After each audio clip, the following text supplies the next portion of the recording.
ప్రార్థన. మా ప్రియ పరలోకపు తండ్రి, నీ పరిశుద్ధమైన నామానికి, ఘనమైన నామానికి వేలాది వందనాలు, స్తుతులు, స్తోత్రాలు మీకు చెల్లించుకుంటున్నాము. సజీవుడు అయిన దేవుడవు, ఈ దినం మమ్మల్ని సజీవ లెక్కలో ఉంచి ఆయుష్కాలమును పొడిగించి ఉదయకాలంలో నీ పాద సన్నిధికి చేరి మా పాపములను ఒప్పుకుంటూ నిన్ను స్తుతించడానికి, ఆరాధించడానికి, నీ కృతజ్ఞతలు చెల్లించడానికి మాకు ఇచ్చిన ఈ ధన్యతకై నీకు వందనాలు. మరి ఇప్పుడు వాక్యము ద్వారా మీరు మాతో మీరు మాట్లాడండి. మాకు కావలసిన జీవాహారం అనుగ్రహించి నీ వాక్ ప్రత్యక్షతలు మాకు అనుగ్రహించండి. నీ వాక్యం చేతనే మేము బ్రతుకుతాం గనక ఈ ఉదయమున నీ బిడ్డలైన ఇశ్రాయేలు అందరితో కలిసి నీ వాక్య ధ్యానంలో ఏకీభవిస్తుండగా నా తండ్రి మమ్మల్ని దర్శించమని వేడుకుంటున్నాం. నీ పరిశుద్ధాత్మ అభిషేకం దయచేయండి. పరిశుద్ధాత్మ దేవుడా, తండ్రి మాట్లాడుచుండగా ప్రతి మాట తేటగా స్పష్టముగా అర్థం చేసుకున్నటకు ఆయన కుమారుడు మా ప్రభు అయిన యేసుక్రీస్తు ప్రత్యక్షతలో పొందుకొంచు మమ్మల్ని మేము స్వపరీక్ష చేసుకుంటకు సహాయం దయచేయండి. ఈ గూగుల్ మీట్లో చేరిన ప్రతి ఒక్కరితో, వారి కుటుంబాలతో, నాతో మాతో మీరు మాట్లాడి మహిమ పొందండి. నీకు వందనాలు. నీ కుమారుడైన యేసుక్రీస్తు సిలువ చోటున నన్ను మరుగు చేసుకొని నన్ను వాడుకొనండి. నాతో కూడా మీరు మాట్లాడమని నిండు వందనాలు, కృతజ్ఞతాస్తుతులు చెల్లిస్తూ మా ప్రభువును మా రక్షకుడును ఆయన యేసు నామములో స్తుతించి ప్రార్థిస్తున్నాము తండ్రి, ఆమేన్. మంచిది, దేవునికి మహిమ కలుగును గాక. ఈరోజు 25వ తారీఖు 7వ నెల 2026వ సంవత్సరము. ఇజ్రాయెల్ దేశంలో 11వ తారీఖు ఆవు నెల 5867వ సంవత్సరం. ఈరోజు మనం ధ్యానం చేయాల్సినటువంటి లేఖన భాగాలు పాత నిబంధనలో ధర్మశాస్త్రంలో నుండి ద్వితీయోపదేశ కాండము 7వ అధ్యాయము 1 నుండి 11 వచనాలు. ద్వితీయోపదేశ కాండము 7వ అధ్యాయము 1 నుండి 11 వచనాలు. దాని తర్వాత మత్తయి సువార్త 23వ అధ్యాయము 37 నుండి 39 వచనాలు. మత్తయి సువార్త 23వ అధ్యాయము 37 నుండి 39 వచనాలు. మొదటగా ద్వితీయోపదేశ కాండము 7వ అధ్యాయము 1 నుండి 11 వచనాలు ధ్యానం చేద్దాం. నీవు స్వాధీనపరుచుకొనబోవు దేశంలోనికి నీ దేవుడైన యెహోవా నిన్ను చేర్చి బహుజనములను అనగా సంఖ్యకును బలమునకును నిన్ను మించిన హిత్తీయులు, గిర్గాషీయులు, అమోరీయులు, కనానీయులు, పెరెజ్జీయులు, హివ్వీయులు, యెబూసీయులను 7 జనములను నీ ఎదుట నుండి వెళ్ళగొట్టిన తర్వాత నీ దేవుడైన యెహోవా వారిని నీకు అప్పగించినప్పుడు నీవు వారిని హతము చేయవలెను, వారిని నిర్మూలము చేయవలెను. వారితో నిబంధన చేసుకొనకూడదు, వారిని కరుణింపకూడదు. నీవు వారితో వియ్యమందకూడదు. వాని కుమారునికి నీ కుమార్తెనియకూడదు, నీ కుమారునికి వాని కుమార్తెను పుచ్చుకొనకూడదు. నన్ను అనుసరింపకుండా ఇతర దేవతలను పూజించున్నట్లు నీ కుమారుని వారు మళ్లించుదురు. అందును బట్టి యెహోవా కోపాగ్ని నీ మీద రగులుకొని ఆయన నిన్ను త్వరగా నశింపచేయును. కావున మీరు వారికి చేయవలసినదేమనగా వారి బలిపీఠములను పడద్రోసి వారి విగ్రహములను పగులగొట్టి వారి దేవతా స్తంభములను నరికివేసి వారి ప్రతిమలను అగ్నితో కాల్చవలెను. నీవు నీ దేవుడైన యెహోవాకు ప్రతిష్ఠిత జనము. నీ దేవుడైన యెహోవా భూమి మీదనున్న సమస్త జనముల కంటే నిన్ను ఎక్కువగా ఎంచి నిన్ను తనకు స్వకీయ జనముగా ఏర్పరచుకొనాను. మీరు సర్వజనముల కంటే విస్తార జనమని యెహోవా మిమ్మును ప్రేమించి మిమ్మును ఏర్పరచుకొనలేదు. సమస్త జనముల కంటే మీరు లెక్కకు తక్కువే గదా. అయితే యెహోవా మిమ్మును ప్రేమించువాడు గనుకను తాను మీ తండ్రులకును చేసిన ప్రమాణమును నెరవేర్చువాడు గనుకను యెహోవా బాహుబలము చేత మిమ్మును రప్పించి దాసుల గృహములో నుండి ఐగుప్తు రాజైన ఫరో చేతిలో నుండి మిమ్మును విడిపించాను. కాబట్టి నీ దేవుడైన యెహోవా తానే దేవుడనియు తన్ను ప్రేమించి తన ఆజ్ఞలను అనుసరించి నడుచుకుని వారికి తన నిబంధనను స్థిరపరచువాడును 1000 తరముల వరకు కృపచూపువాడును నమ్మదగిన దేవుడనియు తన్ను ద్వేషించు వారిలో ప్రతి వానిని బహిరంగంగా నశింపచేయుటకు వానికి దండన విధించువాడనియు నీవు తెలుసుకొనవలెను. ఆయన తన్ను ద్వేషించు వాని విషయము ఆలస్యము చేయక బహిరంగముగా వానికి దండన విధించును. కాబట్టి నేడు నేను నీకు ఆజ్ఞాపించు ధర్మము అనగా విధులను కట్టడలను మీరు అనుసరించి నడుచుకొనవలెను. ఇప్పుడు క్రొత్త నిబంధనలో మత్తయి సువార్త 23వ అధ్యాయము 37 నుండి 39 వచనాలు, 3 వచనాలు. మత్తయి సువార్త 23వ అధ్యాయము 37 నుండి 39 వచనాలు. యెరూషలేమా, ప్రవక్తలను చంపుచును, నీ యొద్దకు పంపబడిన వారిని రాళ్లతో కొట్టుచును ఉండుదానా? కోడి తన పిల్లలను రెక్కల క్రిందికి ఎలాగూ చేర్చుకొనునో అలాగే నేనును నీ పిల్లలను ఎన్నో మార్లు చేర్చుకొనవలనని ఉంటేని గాని మీరు వెళ్ళకపోతిరి. ఇదిగో మీ ఇల్లు మీకు విడవబడి ఉన్నది. ఇది మొదలుకొని ప్రభువు పేరట వచ్చువాడు స్తుతింపబడుగాక అని మీరు చెప్పు వరకు నన్ను చూడరని మీతో చెప్పుచున్నాను. ద్వితీయోపదేశ కాండము 7వ అధ్యాయము, మత్తయి సువార్త 23వ అధ్యాయం. ఈ 2 గ్రంథ భాగాల్లో నిబంధనకు విశ్వాసం, దేవుని పరిశుద్ధత, ఆయన ప్రేమ, అలాగే ఆయన పిలుపును అంగీకరించడం లేదా తిరస్కరించడం వల్ల కలిగే పరిణామాలు అనే ప్రధాన అంశాలు ఈ 2 లేఖన భాగాల్లో మనం చూస్తాం. ద్వితీయోపదేశ కాండంలో దేవుడు ఇశ్రాయేలును కనానీయుల ఆచారాల నుండి వేరుగా ఉండమని ఆజ్ఞాపిస్తాడు. విగ్రహారాధన నుండి నిబంధన ప్రజలను కాపాడడం. ఈ ఆజ్ఞ యొక్క లక్షణం ఏంటి అని అంటే విగ్రహారాధన నుండి తన నిబంధన ప్రజలను కాపాడడం, అందులోకి వారు వెళ్లకుండా. మత్తయి సువార్త 23వ అధ్యాయంలో యేసు ప్రభువారు యెరూషలేం కొరకు బాధపడుతూ లేదా విలపిస్తూ దేవుడు ఎన్నోసార్లు తన ప్రజలను సమకూర్చాలని కోరినా కూడా వారు నిరాకరించారని చెబుతాడు. ఇప్పుడు మనము కొన్ని విషయాలను లోతుగా ధ్యానం చేసుకుందాం. మొట్టమొదటిది, దేవుడు ఎన్నుకోవడం అనేది ప్రత్యేక హోదా కాదు, అది నిబంధన బాధ్యత. దేవుడు ఎన్నుకున్నాడు అనంటే ప్రత్యేకమైన హోదా కాదు. గవర్నమెంటు కొన్నిసార్లు ఏం చేస్తుందంటే కొంతమందికి ప్రత్యేక హోదా కల్పిస్తుంది. ఒక గెజిట్ నోటు ఇచ్చి, జీవో ఇచ్చి ప్రత్యేక హోదాలు ఇస్తుంది. ఇప్పుడు మనం చూసాం కదా, హైడ్రా రంగనాథ్కి ప్రత్యేకమైన హోదా. ఆయన ఇంతకుముందు లేడు, ఇప్పుడు దాన్ని ఒకటి క్రియేట్ చేసి ప్రత్యేక హోదా ఇచ్చారు పని చేయడానికి. అయితే దేవుడు మనల్ని ఎన్నుకోవడం అనేది ప్రత్యేక హోదా కాదు, అది మన బాధ్యత. ద్వితీయోపదేశ కాండము 7వ అధ్యాయంలో నీవు నీ దేవుడైన యెహోవాకు ప్రతిష్ఠిత జనము అని అంటాడు.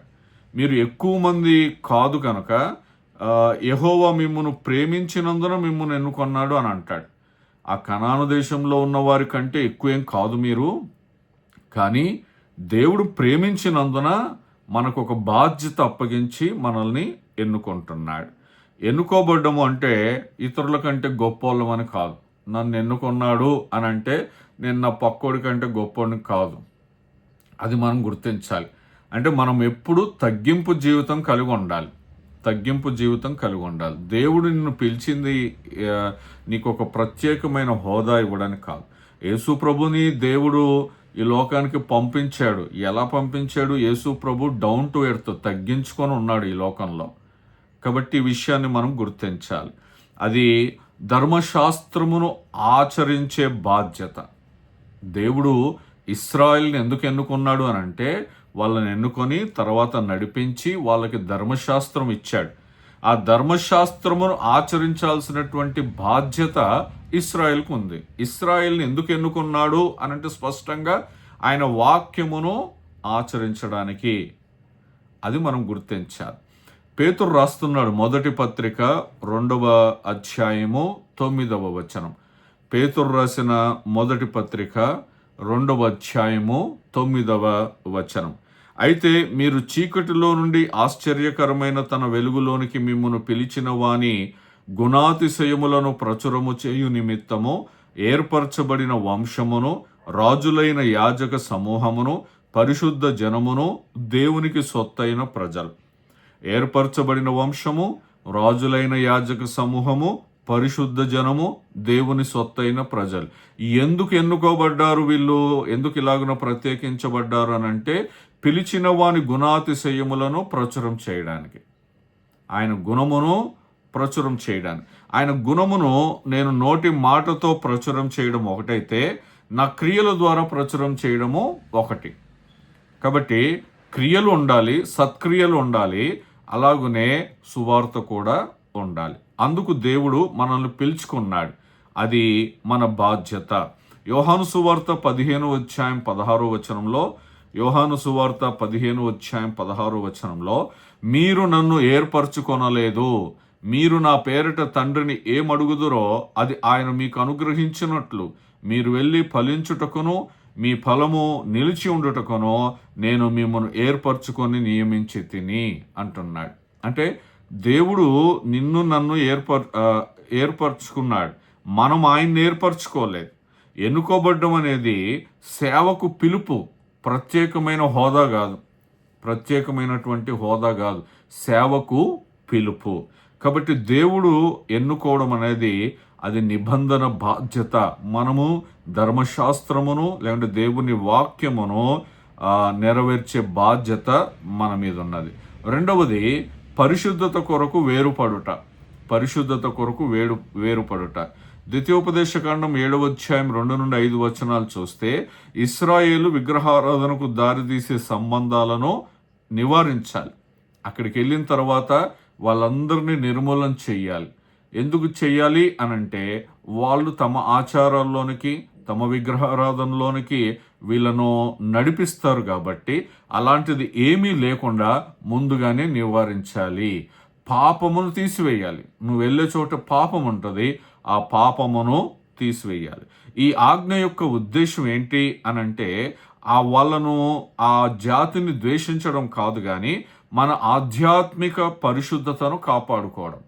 మనం ఎవరిని ద్వేషించకూడదు, కానీ మన ఆధ్యాత్మిక పరిశుద్ధతను కాపాడుకోవడానికి మనం ముందుకు వెళ్ళాలి. ఇక్కడ ప్రధాన హెచ్చరిక ఏమిటి అనంటే విగ్రహారాధన ప్రభావం గురించే.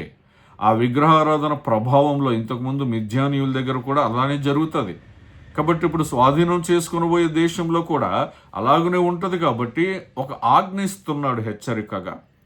కొరింథీయులకు రాసినటువంటి 2వ పత్రిక 6:14 కనుక మనం చూసుకుంటే, కొరింథీయులకు రాసిన పత్రిక 2వ పత్రిక 6:14-18 మీరు అవిశ్వాసులతో జోడుగా ఉండకుడి, నీతికి దుర్నీతితో ఏమి సాంగత్యము, వెలుగునకు చీకటితో ఏమి పొత్తు, క్రీస్తునకు బెలియాలతో ఏమి సంబంధము, అవిశ్వాసితో విశ్వాసికి పాలెక్కడిది, దేవుని ఆలయమునకు విగ్రహములతో ఏమి పొందిక, మనము జీవము గల దేవుని ఆలయమై ఉన్నాము, అందుకు దేవుడిలాగు సెలవిచ్చుచున్నాడు, నేను వారిలో నివసించి సంచరింతును, నేను వారి దేవుడనై ఉందును, వారు నా ప్రజలై ఉందురు.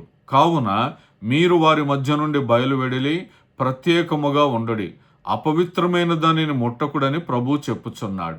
మరియు నేను మిమ్మల్ని చేర్చుకొందును, మీకు తండ్రినై ఉందును, మీరు నాకు కుమారులను కుమార్తెలునై ఉందురని సర్వశక్తి గల ప్రభు చెప్పుచున్నాడు. ఇక్కడ మనం చూస్తే మరి అవిశ్వాసులతో జోడు, నీతికి దుర్నీతితో ఏంటి సాంగత్యం, వెలుగుకు చీకటితో ఏం పొత్తు. మనం దేవుని బిడ్డలమై ఉన్నాం కాబట్టి ఆ ప్రత్యేకమైన జీవితాన్ని మనం జీవించాలి, లోకంలో నుండి వేరుపడాలి. అందుకే యాకోబు పత్రిక 4:4 వ్యభిచారునులారా, ఈ లోక స్నేహము దేవునితో వైరమని మీరు ఎరుగరా, కాబట్టి ఎవడు ఈ లోకముతో స్నేహము చేయగోరునో వాడు దేవునికి శత్రువగును అని అంటున్నాడు. కనాను దేశంలోనికి వెళ్ళి అక్కడ ఉన్న లోకాన్ని గనక వీళ్ళు స్నేహం చేస్తే, వాళ్ళతో కలిసిపోతే వాడు దేవునికి శత్రువు అవుతాడు. దేవునికి శత్రువు అయిన వాడు ఎలా మనగలుగుతాడు? ఎవరు కాపాడుతారు? కాబట్టి పరిశుద్ధత కోసము వేరుపడుట, దానికోసం మనం ప్రయాసపడాలి, దానికోసమే మనము జీవించాలి, పరిశుద్ధత కోసమే మనం జీవించాలి. మూడవది దేవుని విశ్వాసము మనిషి బాధ్యత. దేవుని విశ్వాసము మనిషి బాధ్యత. ద్వితీయోపదేశకాండం 7:9 యెహోవా తన నిబంధనను తన కృపను 1000 తరముల వరకు నిలుపును. యెహోవా మన పట్ల విశ్వాసపాత్రుడుగా ఉంటున్నాడు, కానీ మనం ఎలాగుంటున్నాం అనేది చూడాలి. ఈయన ఎక్కడి వరకు ఉంటాడంట? తన కృప 1000 తరముల వరకు చూపిస్తాడంట. మనం బ్రతుకుతామా 1000 తరముల వరకు? ఆలోచన చేద్దాం. దేవుడు మన పట్ల ఎలాంటి విశ్వాసపాత్రుడుగా ఉంటున్నాడు, మరి మనిషి బాధ్యత ఎలాగుంటుంది? దేవుడు తన నిబంధనలో ఎల్లప్పుడూ విశ్వాసపాత్రుడుగా ఉంటాడు, కానీ మనిషి కూడా విధేయతతో స్పందించాలి. ఆయన పిలుపుకు స్పందించాలి. ఆయన ఏ పిలుపు పిలిచినా, విశ్వాసానికి పిలిచినా, పరిశుద్ధతకు పిలిచినా, సేవకు పిలిచినా, దేనికి పిలిచినా కూడా మనము విధేయతతో స్పందించాలి. మత్తయి సువార్త 23:37 అంటాడు కదా, నేను మీ పిల్లలను సమకూర్చాలని ఎన్నోసార్లు కోరితిని, కానీ మీరు ఇష్టపడలేదు. అంటే విధేయతకి చూపించలేదు, లోబడలేదు. దేవుడు ఎన్నోసార్లు సమకూర్చాలని చూశాడు. దేవుడేమో, ప్రభువేమో కరుణను ప్రకటిస్తున్నాడు. 1000 తరముల వరకు కృప చూపిస్తాను అనంటే ప్రజలేమో తిరస్కరిస్తూ ఉన్నారు. నేను ఎన్నోసార్లు సమకూర్చాలని ఇష్టపడ్డాను, కానీ ప్రజలు విననొల్లని ప్రజలుగా ఉన్నారు. అంటే విధేయత చూపించట్లేదు. 4వది యెరూషలేముపై విలాపం. యెరూషలేము గురించినటువంటి ఆ బాధ మనం చూస్తాం. మత్తయి సువార్త 23:37 అంటాడు కదా, ప్రవక్తలను చంపిన యెరూషలేమా అంటాడు. ప్రవక్తలను చంపుతూ వచ్చారు. ఇది పాత నిబంధన ప్రవక్తల బాధను కూడా మనం అర్థం చేసుకోవచ్చు. ఇర్మియా ప్రజల అవిధేయతపై విలపిస్తాడు. యెషయా ప్రజలను పశ్చాత్తాపానికి పిలుస్తాడు. యేసు కూడా అదే ప్రవక్తల సాంప్రదాయంలో యెరూషలేమును హెచ్చరిస్తూ ఉన్నాడు. ప్రవక్తలను చంపుదానా అని చెప్పి. ప్రవక్తల రక్తము చిందించిన యెరూషలేము. ఈరోజు యెరూషలేము గురించి మనం ప్రార్థన చేయాల్సిన వారమే ఉన్నాం. రోజు చేస్తూ ఉన్నాం. యెరూషలేమా, నిన్ను ప్రేమించువారు వర్ధిల్లుతారు. ఆనాడు అది ప్రవక్తల రక్తము చిందించిన స్థలం అయి ఉండొచ్చేమో, కానీ అది దేవుని దృష్టిలో చాలా ప్రత్యేకమైనటువంటి స్థలం. ఈరోజు ఆ యెరూషలేము గురించి, ఆ ఇశ్రాయేలుల గురించి, ఆ యూదుల గురించి మనం ప్రార్థించాల్సిన వారమై ఉన్నాం. ఎందుకనంటే మరి యూదులు యేసు ప్రభువుని తిరస్కరించారు. ఆ గొప్ప రక్షణకు వాళ్ళు విముఖత చూపించారు. ఈరోజు మనం వాళ్ళ గురించి ప్రార్థన చేయాల్సి ఉంటుంది. వాళ్ళకి పాత నిబంధనలో మాటికి తన ప్రవక్తల చేత పెందలకడనే లేచి తన ప్రవక్తలను పంపుచూ వచ్చినప్పుడు కూడా వాళ్ళు వినలేదు. పంపిన ప్రవక్తలను చంపిన వారుగా ఉన్నారు. ఈరోజు మనము ఆ యూదుల గురించి, ఇశ్రాయేల్ గురించి మనం ప్రార్థన చేయాలి. ఆ యెరూషలేము క్షేమం గురించి మనము ప్రార్థన చేయాలి. 5వది దేవుని ప్రేమ. ఈ దేవుని ప్రేమ ఒక తల్లి పక్షికి ప్రతిరూపంగా మనకి ఇందులో తెలియజేస్తూ ఉన్నాడు. మత్తయి సువార్త 23:37 కోడి తన పిల్లలను రెక్కల క్రింద చేర్చుకొనినట్లు అంటున్నాడు. ఒక తల్లి కోడి తన పిల్లలను తన రెక్కల క్రింద ఎలా చేర్చుకుంటుందో అలాగున ప్రేమను సాదృశ్యంగా చూపిస్తూ ఉన్నాడు. మరి దీనినే షకీనా అని అంటారు. దేవుని రక్షణకరమైనటువంటి సన్నిధిని షకీనా అంటారు. కీర్తన గ్రంథంలో కూడా 91వ కీర్తన 4వ వచనంలో, ఆయన తన రెక్కలతో నిన్ను కప్పును, ఆయన రెక్కల క్రింద నీకు ఆశ్రయము కలుగును, ఆయన సత్యమును కేడమును డాలునై ఉన్నది. ఆయన సత్యము కేడమును డాలునై ఉన్నది. ఆయన తన రెక్కలతో నిన్ను కప్పును.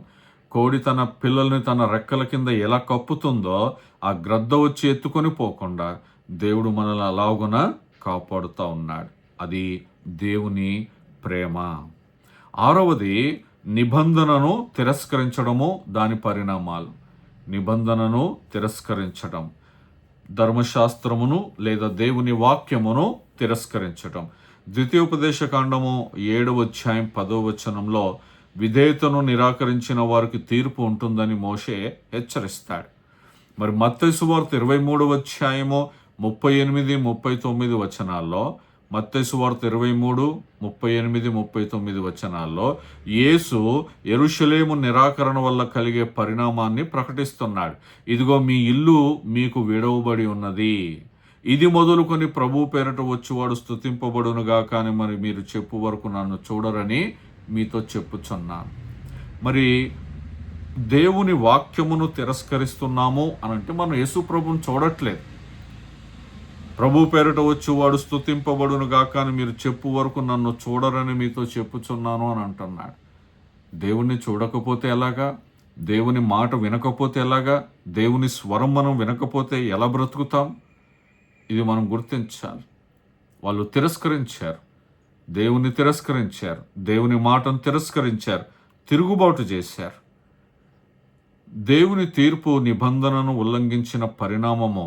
కానీ అదే సమయంలో పశ్చాత్తాపానికి కూడా దేవుడు పిలిపిస్తున్నాడు. నీవు దేవుని వాక్యాన్ని తిరస్కరించినప్పటికీ కూడా ప్రభు నిన్ను నన్ను ప్రేమించి మనకు ఒక పశ్చాత్తాపానికి అవకాశం ఇస్తూ ఉన్నాడు. చాలాసార్లు చెబుతూ ఉంటారు, hour God is God of second chance అని చెప్పి. దేవుడు మరలా నువ్వు పశ్చాత్తాపడి దేవుని వైపు తిరగాలని కోరుకుంటూ ఉంటున్నాడు. క్రొత్త నిబంధనలో కొన్ని పోలికలు మనం చూసుకుందాం. విశ్వాసంలో నిలిచిపోవాలి. రోమీలకు రాసిన పత్రిక 11వ అధ్యాయము 20 నుండి 22 వచనాలు. రోమీలకు రాసిన పత్రిక 11వ అధ్యాయము 20 నుండి 22 వచనాల వరకు. మంచిది, వారు అవిశ్వాసమును బట్టి విరిచివేయబడిరి, నీవైతే విశ్వాసమును బట్టి నిలిచి ఉన్నావో గర్వింపక భయపడుమో. దేవుడు స్వాభావికమైన కొమ్మలను విడిచిపెట్టని ఎడల నిన్నును విడిచిపెట్టాడు. కాబట్టి దేవుని అనుగ్రహమును కాఠిన్యమును, అనగా పడిపోయిన వారి మీద కాఠిన్యమును, నీవు అనుగ్రహ ప్రాప్తుడువై నిలిచి ఉన్న ఎడల నీ మీద ఉన్న దేవుని అనుగ్రహమును చూడుము. అట్లు నిలువని ఎడల నీవును నరికివేయబడుదువు అని అంటున్నాడు. ఈ 3 వచనాలు చాలా జాగ్రత్తగా మన జీవితంలో అన్వయింప చేసుకోవాలి. ఎందుకనంటే మరి ఇక్కడ చెప్తున్నాడు చూడండి, వారు అవిశ్వాసమును బట్టి విరిచివేయబడిరి. ఎవరు? ఇశ్రాయేలీయులు. నీవైతే విశ్వాసమును బట్టి నిలిచి ఉన్నావు, గర్వింపక భయపడుము అంటున్నాడు. నువ్వు నిలిచి ఉన్నానని గర్వించకూడదు, కానీ భయపడు అని అంటున్నాడు. ఎందుకు? 21వ వచనం, దేవుడు స్వాభావికమైన కొమ్మలను విడిచిపెట్టని ఎడల నిన్నును విడిచిపెట్టాడు. స్వాభావికమైన కొమ్మలు ఎవరు అనంటే ఇశ్రాయేలీయులు, యూదులు. ఆ కొమ్మలకు ఉన్నటువంటి ఇంకొక చిన్న కొమ్మలు వస్తాయి కదా, వాటిని మనం అంటుకట్టబడి ఉన్నాం. ఆ కొమ్మలనే దేవుడు విరిచేస్తే దేవుడు నిన్ను నన్ను ఎలా విడిచిపెడతాడు? ఇది మనం గుర్తించాలి. ద్రాక్షావల్లిని నేను, తీగలు మీరు. ఆ తీగలకి అటు ఇటు చిన్న తీగలు వస్తూ ఉంటాయి కదా, దానికి మనం అంటుకట్టబడి ఉన్నాం. ఆ పెద్ద కొమ్మకి మనం అంటుకట్టబడి ఉన్నాం. కాబట్టి దేవుని అనుగ్రహమును కాఠిన్యమును, అనగా పడిపోయిన వారి మీద కాఠిన్యమును, నీవు అనుగ్రహ ప్రాప్తుడివై నిలిచి ఉన్న ఎడల నీ మీద ఉన్న దేవుని అనుగ్రహమును చూడు. వాళ్ళ మీద ఉన్న కాఠిన్యం చూడు, నీ మీద ఉన్న అనుగ్రహం చూడుము. అట్లు నిలువని ఎడల నీవును నరికివేయబడదు. ఎట్లు నిలువని ఎడల? విశ్వాసముతో నిలువని ఎడల. నువ్వు గర్వముతో నిలిస్తే నీవు కూడా నరికివేయబడతావు. కానీ విశ్వాసంతో నిలిస్తే నువ్వు నరికివేయబడవు అని దేవుడు స్పష్టంగా చెప్తున్నాడు. యోహాను సువార్త 14వ అధ్యాయం 21వ వచనంలో నన్ను ప్రేమించువాడు నా ఆజ్ఞల్ని గైకొంటాడు అని అంటాడు. Very simple. ప్రేమకు నిర్వచనం, ప్రేమించేవాడు ఆజ్ఞల్ని గైకొంటాడు. హెబ్రీయులకు రాసిన పత్రిక 10వ అధ్యాయం 23వ వచనంలో దేవుడు తన వాగ్దానాలకి విశ్వాసపాత్రుడు, వాగ్దానం చేసిన వాడు నమ్మదగిన వాడు గనక అని అంటున్నాడు. దేవుడు తాను చేసిన వాగ్దానాలకి విశ్వాసపాత్రుడు, అంటే ఖచ్చితంగా ఆయన నెరవేరుస్తాడు. అలాగనే 4వది ఏంటంటే మరి ప్రకటన గ్రంథం 3వ అధ్యాయం 19వ వచనంలో, ప్రకటన గ్రంథం 3వ అధ్యాయం 19వ వచనంలో నేను ప్రేమించు వారినందరినీ గద్దించి శిక్షించుచున్నాను గనక నీవు ఆసక్తి కలిగి మారు మనసు పొందుము అంటున్నాడు. అక్కడ యేసు ప్రభువారు నీ ఇల్లు విడవబడి ఉందే అని అంటాడు. అక్కడ ఆ అవిశ్వాసానికి లేకపోతే తిరస్కరణకి దేవుడు శిక్ష చూపిస్తున్నాడు. ఎందుకు శిక్షిస్తున్నాడు అని అంటే తను ప్రేమించిన వారిని శిక్షిస్తున్నాడు, తాను ప్రేమించిన వారిని గద్దిస్తూ ఉన్నాడు. మన పిల్లల్ని మనం ఎందుకు గద్దిస్తాం, శిక్షిస్తాం అనంటే వాళ్ళను ప్రేమించే, వాళ్ళు దారి తప్పిపోకుండా ఉండడానికి. సేవకులు కానీ దేవుడు కానీ ఎన్నిసార్లు దీని గురించి చెప్పినా కూడా ఇది విశ్వాసి మనస్సుకు చేరదేది. గద్దించాడు, కోపడ్డాడు అనే కోణంలోనే చూస్తారు కానీ నన్ను ప్రేమించే కదా గద్దించాడు, నేను సరైన మార్గంలో ఉండాలనే కదా నన్ను గద్దించాడు అన్నది మాత్రము చూడడు. అక్కడ ద్వితీయోపదేశ కాండంలో మోషే ప్రజల్ని హెచ్చరిస్తాడు, గద్దిస్తాడు. ఇక్కడ యేసుప్రభు వారు కూడా హెచ్చరిస్తున్నారు, గద్దిస్తున్నారు. ఈ రెండిటి వెనకాల కారణం ఏంటంటే మనుషులను దేవుడు ప్రేమిస్తా ఉన్నాడు. వాళ్ళు తప్పిపోకూడదని, వాళ్ళు నరికివేయబడకూడదని, వాళ్ళు అగ్నిలో పారవేయబడకూడదని ఆ గద్దింపు, ఆ శిక్ష మన దాకా వస్తుంది. సింపుల్ లాజిక్ ఏంటంటే నాకు గద్దింపు వచ్చింది, నాకు శిక్ష వచ్చింది అంటే అర్థం ఏంటంటే దేవుడు నన్ను ప్రేమిస్తున్నాడు. ఇంతకంటే వేరేదేమీ లేదు. కాబట్టి ఆ ద్వితీయోపదేశ కాండంలో మోషే హెచ్చరిస్తున్నాడు, ఇక్కడ మత్తయి సువార్తలో యేసు ప్రభు కూడా హెచ్చరిస్తున్నాడు.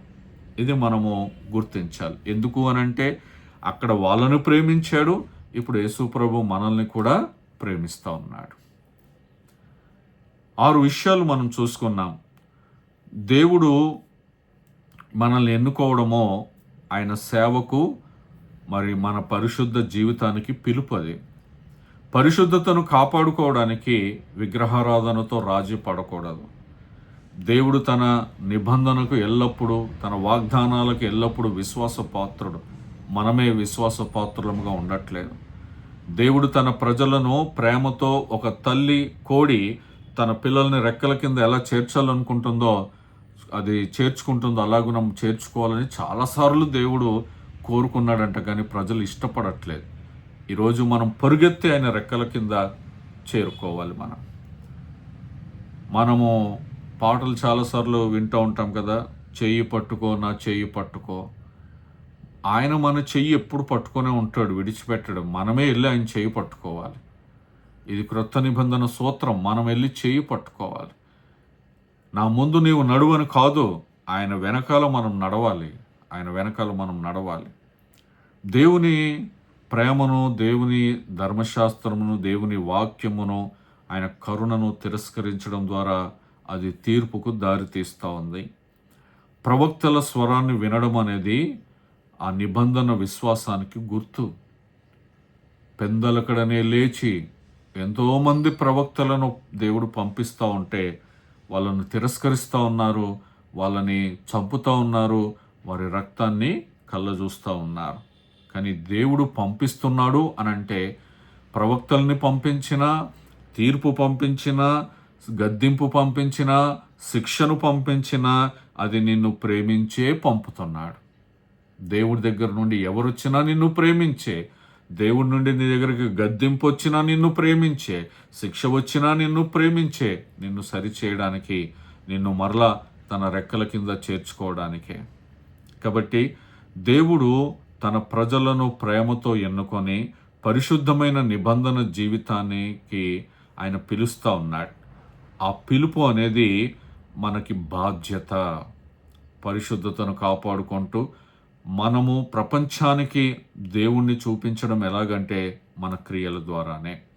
కాబట్టి నిబంధనకు విధేయత, దేవుని ప్రేమకు ప్రతిస్పందించుట, ప్రవక్తల స్వరాన్ని వినుట, పాత నిబంధన క్రొత్త నిబంధనలో రెండిట్లో కూడా ఇదే సూత్రమో లేకపోతే ఇదే సారాంశం కనపడుతుంది. కాబట్టి ఈరోజు మనము దేవుని పిల్లలముగా దేవుని పిలుపుకు మనం ప్రతిస్పందించాలి. దేవుని పిలుపుకి ప్రతిస్పందించాలి. కానీ ఈరోజు క్రైస్తవ సమాజం ఏమైపోతుంది అనంటే చెవుల్లో సీసం పోసుకున్నట్టుగా ఒక చెవిటివాడిలాగా దేవుని మాటలు ఎవరు కూడా వినట్లేదు. దేవుని మాటలు ఎవరు కూడా వినట్లేదు. ఈరోజు దేవుడు నీతో అంటున్నాడు, ఎఫెత్తా నీ చెవులు తెరవబడునుగాక, ఎఫెత్తా నీ హృదయము తెరవబడునుగాక, ఎఫెత్తా. ఈరోజు దేవుడు నీ జీవితంలోనికి ప్రకటిస్తున్నాడు. ఆ దేవుని పిలుపుకు మనం ప్రతిస్పందించాలి. ఆ కృప దేవుడు మనకు దయచేయునుగాక. ఆమేన్.